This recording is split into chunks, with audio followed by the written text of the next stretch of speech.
systems of Arkansas. As president, he would attempt to do the same with the nation by bringing members of his inner circle with him to Washington. The hijacking of America was underway, and its impact on future generations would be incalculable.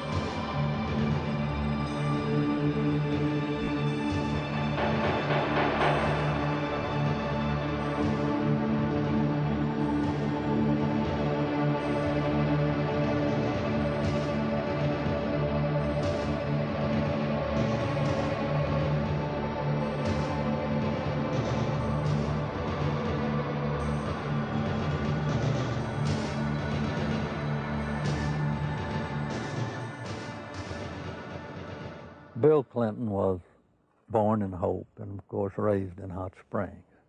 They had open bawdy houses over there at the time, and they had open gambling at the time.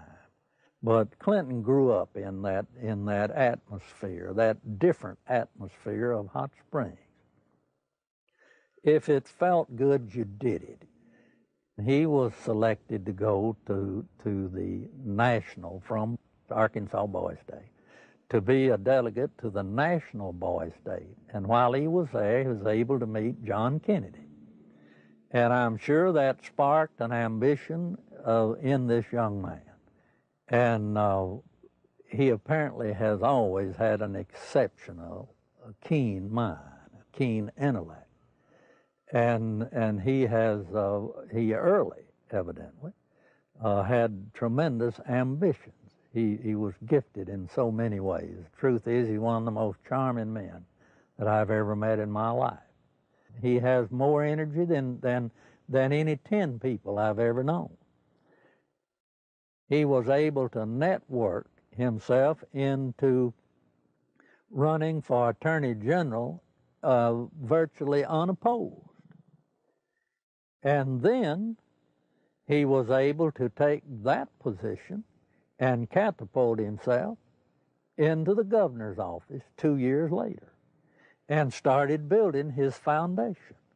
When you think about Bill Clinton's aversion to the truth, you wonder if this is because of the lackadaisical moral background that he's had in this area.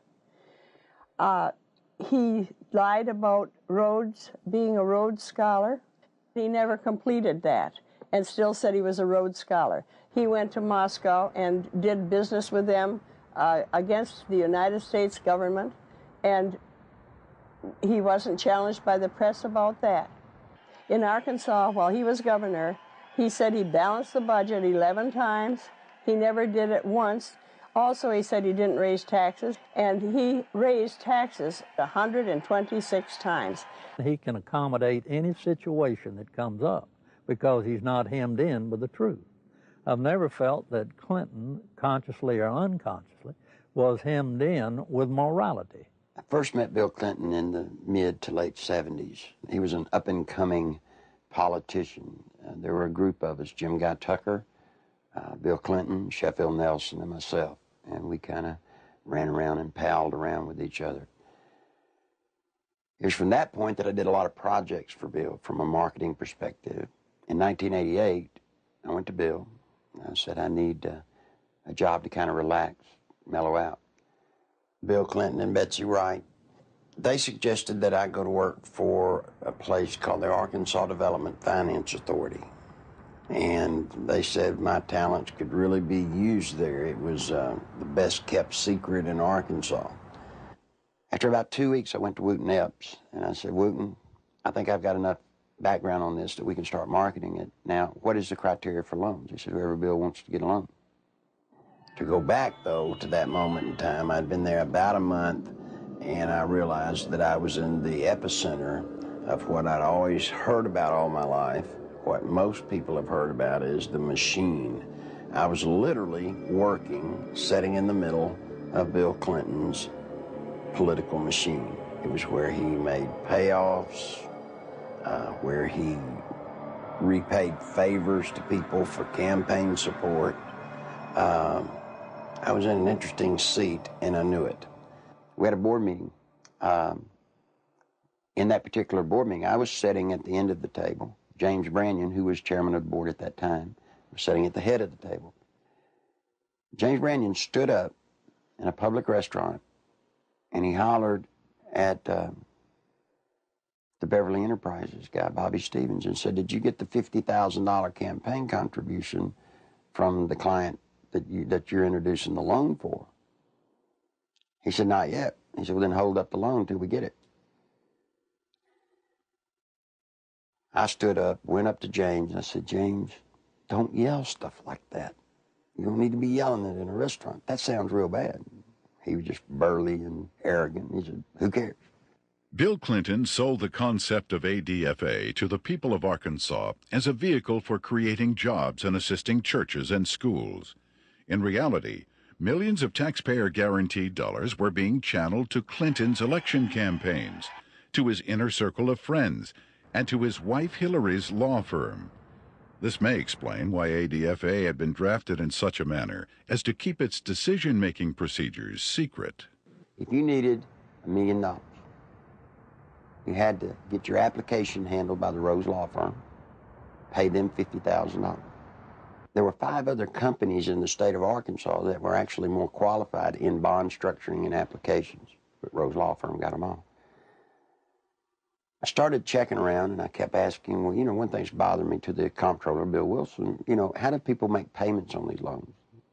He looked at me and said, "They don't." He thought I knew. Well, that blew my mind. And this is about 2 months in, and it was getting tough then. So I started gathering the documents. After everybody left, I would stick around as if I were working on the annual report. That would give me access to all the documents, and I make copies of them all. For about 2 months, I watched accounts accumulate money. At the end of the month, they zero balanced. They're laundering drug money. There were $100 million a month in cocaine coming in and out of Mena, Arkansas. They had a problem. They were doing so much money in cocaine, $100 million.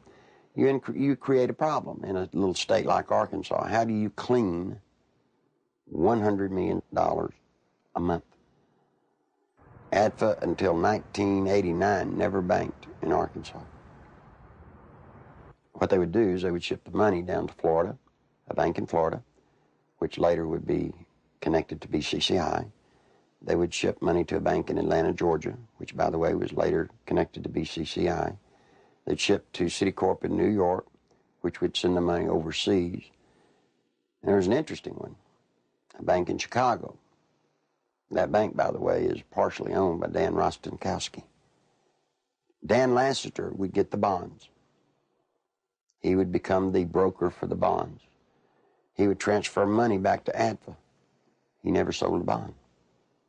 The money then would leave ADFA, go into one of the various banks for the specific bond loan, and they would zero it out. When they zeroed it out, they were giving it back to Lassiter, less their handling fees. During the Lassiter investigation, we had numerous witnesses for the federal grand jury, had extensive testimony. People that was connected with Lassiter and drug use and everything else. His cocaine use become used as a tool for sexual favors and also for business deals that influence people. And that's when Mr. Lassiter became quite flamboyant with his cocaine use, and then ultimately led to his arrest and conviction. Dan Lassiter, who is best friend of Bill Clinton, who went to jail with Roger Clinton for cocaine. And by the way, let me explain something. He didn't sell cocaine. No, they were giving it away. Huge piles of cocaine in his office. Ashtray upon ashtray full at the parties, and they would give it to young girls.